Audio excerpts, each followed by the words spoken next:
Good morning, good afternoon, wherever you are. Today we're going to look at overdrive. I've got a few pedals here for you to have a look at. The Hammond XK-5's got a very good overdrive engine in it. It's in two parts. It's worth discussing that.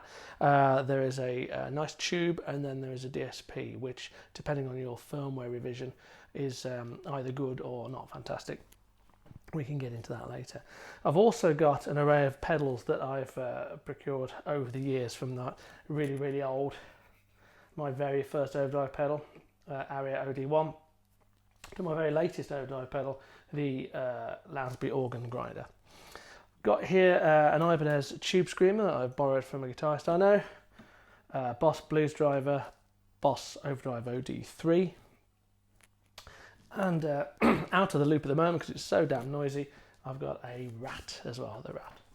Okay, so what shall we do? Well, I thought it might be good just to check the overdrive sounds of them, which is the best overdrive, which sounds the most natural, which allows the right frequencies and tones to come in, because there are a few manufacturers who make a big deal out of being able to understand how an organ reacts and how an organ sounds, as opposed to just shoving a guitar overdrive through it. It makes sense, doesn't it? So here we are then. What you can't see behind you, depending on which camera you're on, is Leslie 145. It's mic'd up with 3 Shure microphones, a pair of SM58s in stereo at the top, and a Shure Beta 52A, basically a kick drum microphone, at the bottom end. And as it stands, it sounds a bit like this.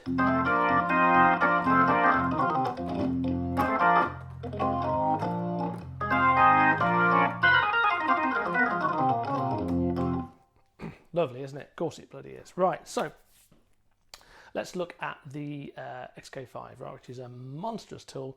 If you've got an XK3 and you've got a bank loan, you know what to do. Absolutely the right choice. Okay, a couple of things you can see on here, down here, you've got this very tiny. Why is it so tiny? Very tiny little display which shows you how the Hammond works and how to configure the Hammond. The first overdrive that you've got is the most subtle that there is, and it's absolutely beautiful. It's the internal valve.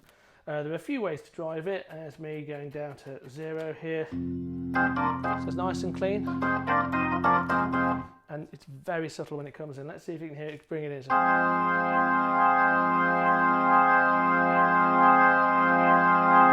It's almost just a volume rise, but you hear that clicks come in.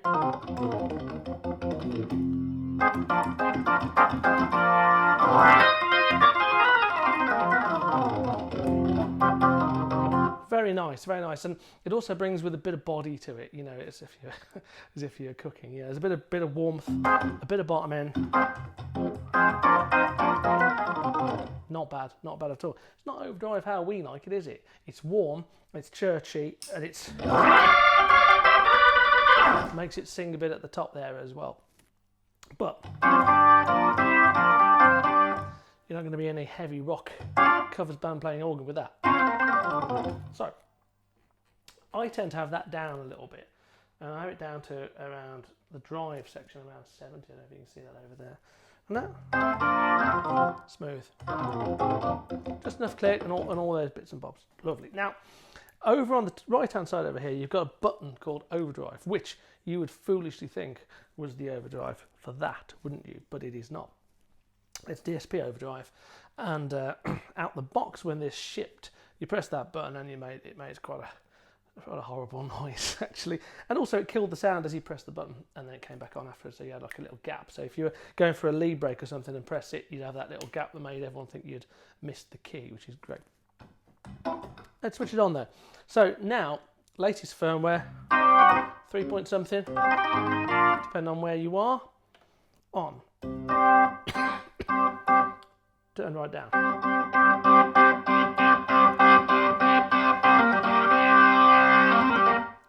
It ain't bad, is it?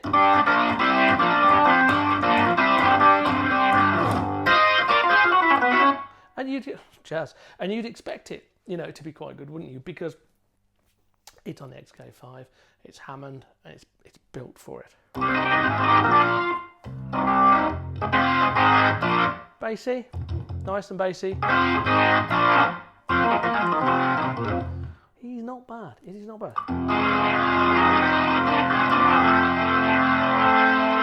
And then off. So, what have we learned? Well, we've learned you don't need to do any of these if you think that will do the job for you.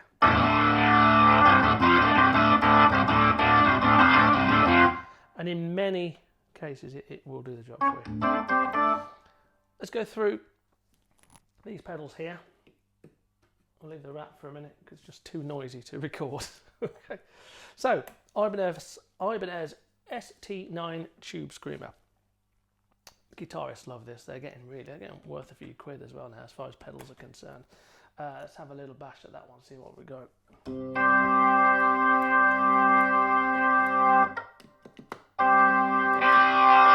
Bit of trouble switching on there.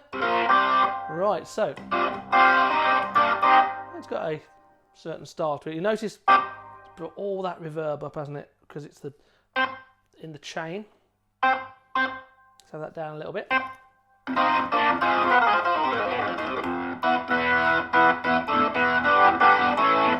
So I've got the drive down quite low on all of these at the moment. I'm trying to get the level about the same. Right. Mid boost is down because guitarists love it. They don't know they love it, but they really love it. And tone is quite high because it's quite a muddy pedal. Does that do it for you? I think a little bit boxy.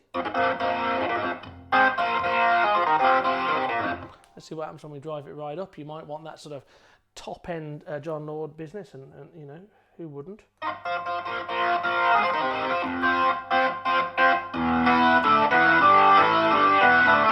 You know, at that end, it's not too bad, is it? The reverb's right up now.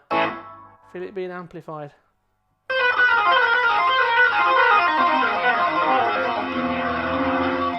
Nice. Jazz again. It sounds like you put it through a guitar amp or guitar pedal.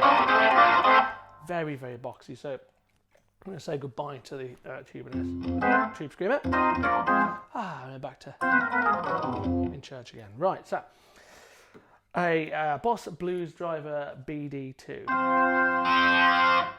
Oh, now there's the thing. So you can feel that. See where it's cutting it off? Well, first things first, let's have that down to a playable level. Move the gain down a little bit. Oh yeah, it's not bad, is it? And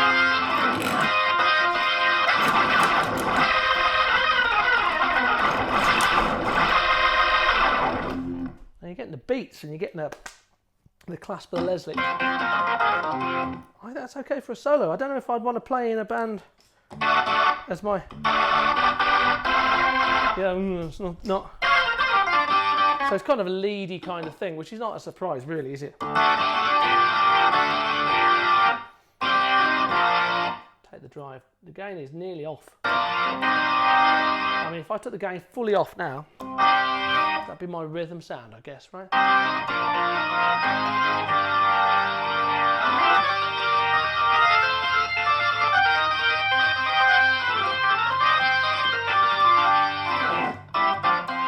I suppose so, but it's a bit thin, isn't it? Don't you think? It's a bit...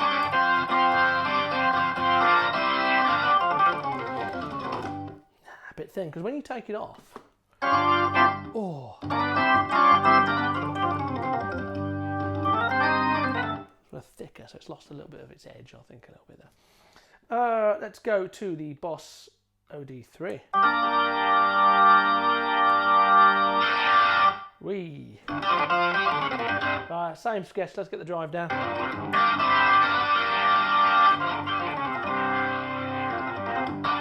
Very similar, don't you think, to the Blues Driver?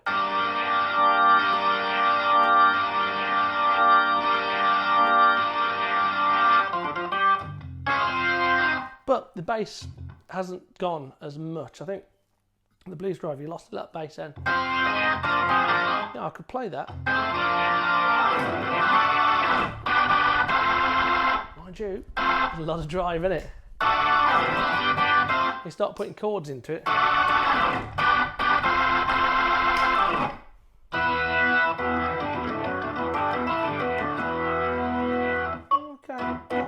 Depends what band you're in. Let's get it up a bit. There you go.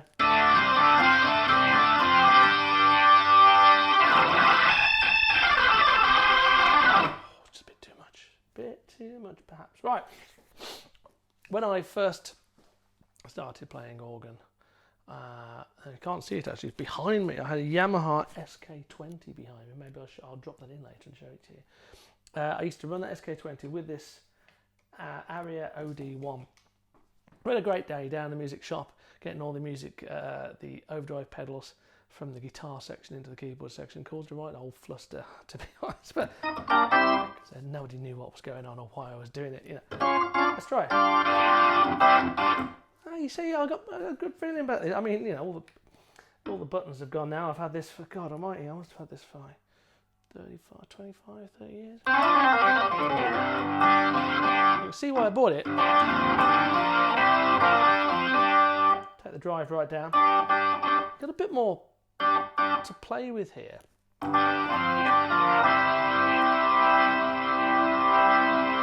That's the drive off.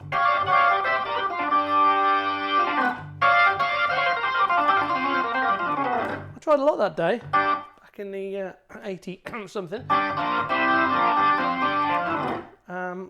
That's not bad. That's not bad.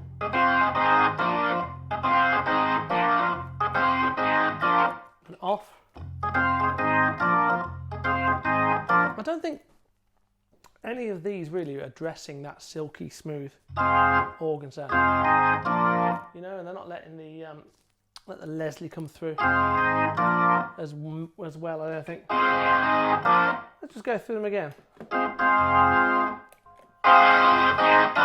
Ibanez. Bit honky. That upper middle honk, you know. Blues drive is nice, but you do lose the bass. Pick, go.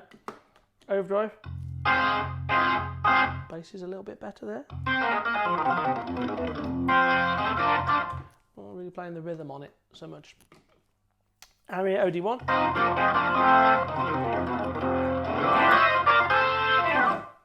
It's in a box, isn't it? It's in a bean tin somewhere.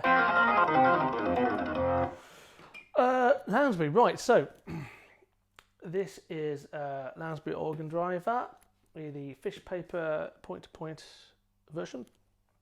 It also has a little bit of a drive mod done by Greg Lounsberry for me as well. So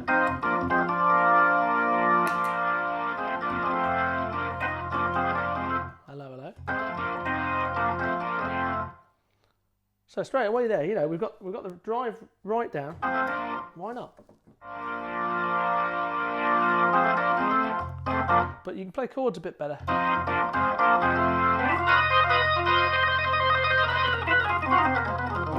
Feeling a bit more clarity, do you think? What do you think? I'll pull that drawbar out. There it is.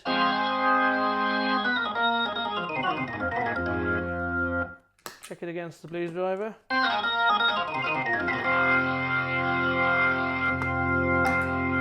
See, the overdrive kind of comes up from the bottom and complements it. Well, that's interesting. That's interesting. I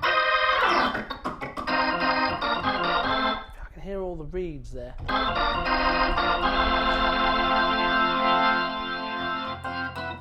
All right, okay. So you could play it. You could do the backing rhythm. How far does it go? Do you think? It's quite nice. So the clickers come out nicely.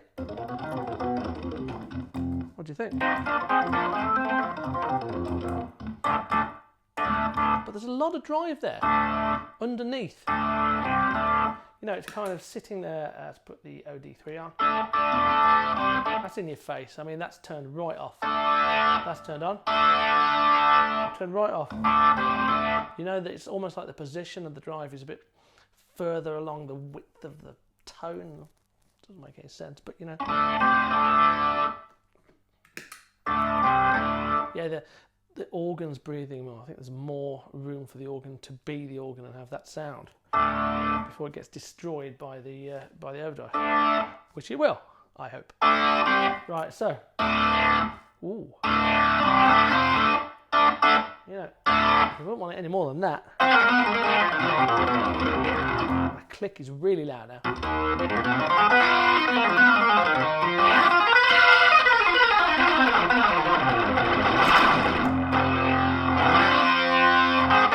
Right, when would you be able to play that?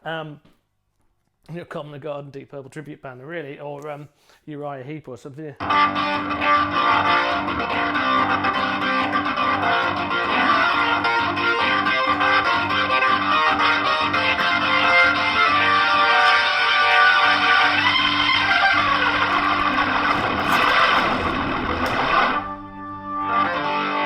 Well, okay. Yeah, it's lovely, isn't it? But no one's really, well, not many people are going to play it like that all day. Just take it down a bit. But the way it breaks down is quite nice. It seems to be that all these guitar pedals have the default level of drive is much more. You know, so drive switched off on an OD3. You know, drive switched off on the Lounsberry. It's a lot lower, which I guess it needs to be. One thing I noticed about the organ grinder is the feed-in. Witchcraft, doesn't it? Let's try the OD1. Oh, I still got a soft spot for that.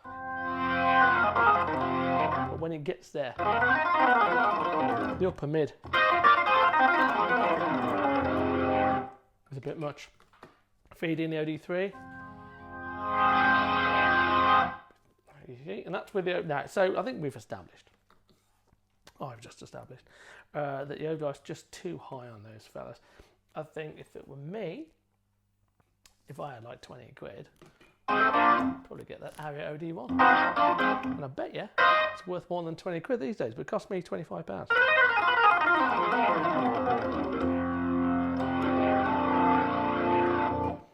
The organ grinder isn't the cheapest one by any means here, but then the XK-5 Pro is not the cheapest Hammond by any clone wheel, beg your pardon. It is a Hammond. So, but I like the clarity because you're quite distorted there. But you can see you can hear the, you know.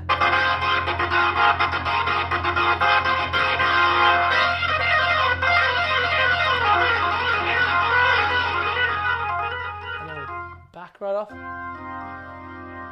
Yeah, I'll get away with that.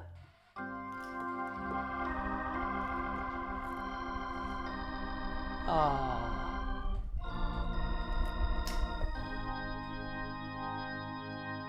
And then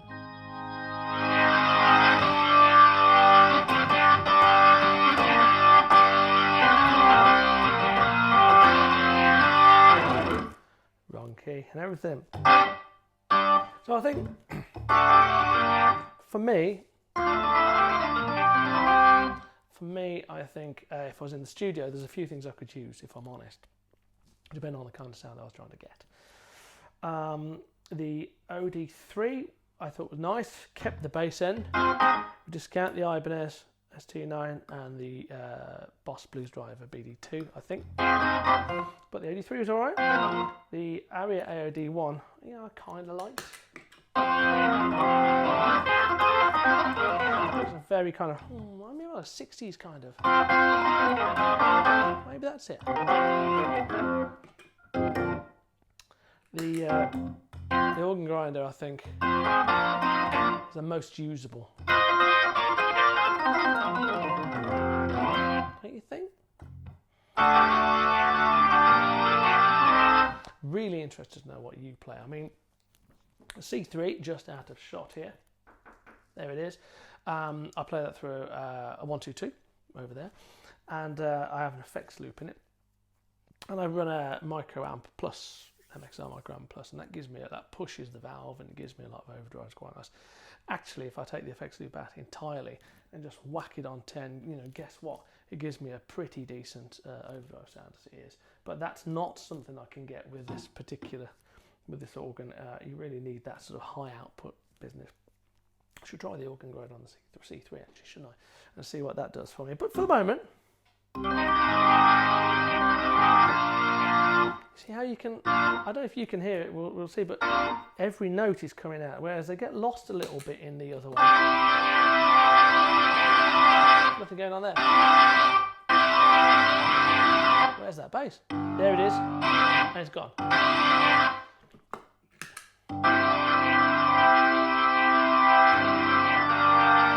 Well, what have we learned? Well, we've learned you can get a lot of different sounds from a lot of different pedals. I've got 6 here. We've learned the Rat's too damn noisy to even switch on. Unfortunately, I might come back to that one later. They've all got their own characters. It's not like the Overdrive is just Overdrive, just buy Overdrive, that's where it is. So really, you know, you can go and check yourself, can't you? If you want a shortcut, just buy an organ grinder. If you want a shortcut, buy an XK5, a Leslie 145 behind you, and an organ grinder in a way. You know what? If you can only afford the Hammond XK-5, that Overdrive circuit, remember him? A bit sharp now, isn't it? It's not bad though. I would say playing the right key for starters. I would say that's a pretty good overdrive sound, straight out the box, straight out of the Hammond XK-5. But it's not warm. Maybe warmth's the word. Well, Lounsberry and his voodoo magic. So you get that silky kind of. It's like when you're pushing a valve and it kind of gives a bit, and it's very hard to explain. I don't think you're getting that sound out of here.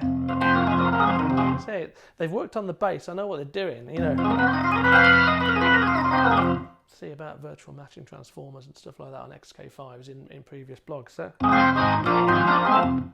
So for me, guys and gals, I'd have the level up, I'd have the drive down on the OG one.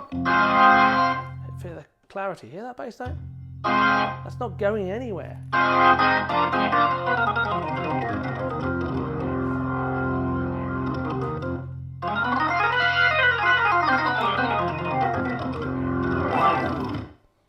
So, see you next time for another installment of Hammond Fire. Thank you very much. Bye bye.